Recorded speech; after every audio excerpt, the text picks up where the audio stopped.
And Melissa, this report, which is so voluminous, I mean, we've been making our way through it, but it reflects Bob Mueller's choices about what you need to know. It's long, but there are things that we know from our reporting that aren't in there. And then there are things that are in there. And I want to read some of them because they paint a portrait of this White House and this president and his efforts to shape the outcome of the investigation.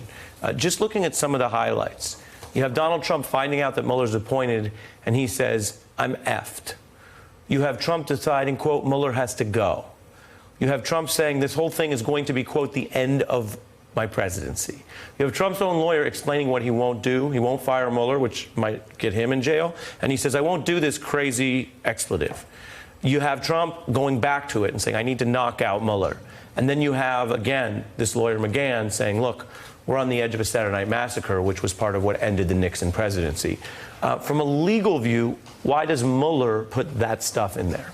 Well, I think one of the things that's being set up is that this is an administration that is in complete and utter disarray insofar as the rule of law is concerned. You have a president who's asking his aides to do things that they know cannot be done, that are illegal. You have a president questioning his White House counsel about the propriety of taking notes. He says he's never had a lawyer actually take notes. He's had lawyers like Roy Cohn. So this is a different kind of White House, a different kind of approach to the rule of law. And I think Maya said it best. You can see how Bill Barr has been brought into it. He's no longer the Attorney General for the entire United States.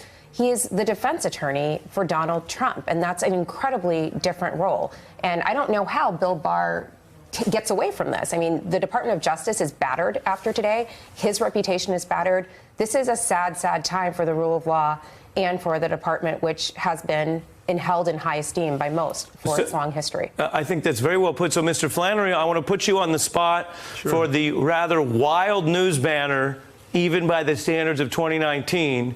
Wild not because it's an expletive, but wild because the special counsel Mueller, a serious person, included this in his narrative for a reason.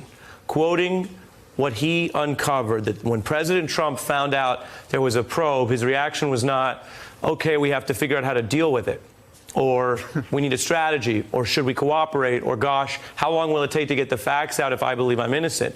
His response was, this is, quote, the end of my presidency, I'm effed. Square both pieces for us, John. On the one hand, what does it mean when the subject of a probe has that reaction? On the other hand, why was Trump wrong? Because the report is out today, and it doesn't look like it was the end of his presidency as of tonight. He feared a nation that would actually adhere to the law. And in that condition, he was effed, if you will. But he also was admitting the truth of the implication of an investigation that was going to find him out. And Mueller said there were basically two phases for the obstruction investigation. The first phase was dealing with Flynn leaving and trying to get Comey to kill that part of the investigation. But the second part, when he started to obstruct with Comey and others down the road, and publicly and privately, that was the second part of the investigation. And those two together did a number on the president's psyche. This is a guy who's a bully, but he also plays the victim. He's a tender creature when you come back at him. It's unfortunate that more people don't take on the bully, and I think that Mueller did that in this report.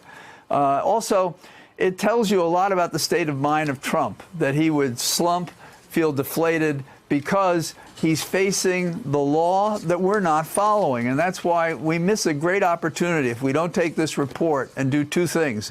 Deal with Barr as the head of the Department of Justice, or Department of Injustice with him there, and we do something with the report on the Judiciary Committee, and we do it soon. We don't waste time anymore. We get at it, because nothing less than the conduct of our government is at stake. And the irony of him referring to the Office of Legal Counsel memo is that we would be afraid of compromising the governance of the nation.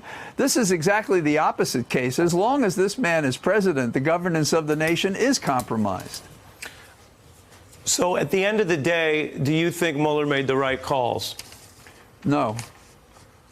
He made a couple of calls that I would disagree with. One is agreeing with the Office of Legal Counsel. He could write a report saying there should be an indictment, and he could explain, as I just suggested, why the Office of Legal Counsel sitting inside the executive department is wrong in that policy and applying it here. Also, he should have called Trump to the grand jury. Those Both- two major decisions, I think. Hey, I'm Ari Melber from MSNBC. You can see more of our videos right here, or better yet, subscribe to our YouTube channel below. You could have been anywhere in the world, but you're here with us, and we appreciate that.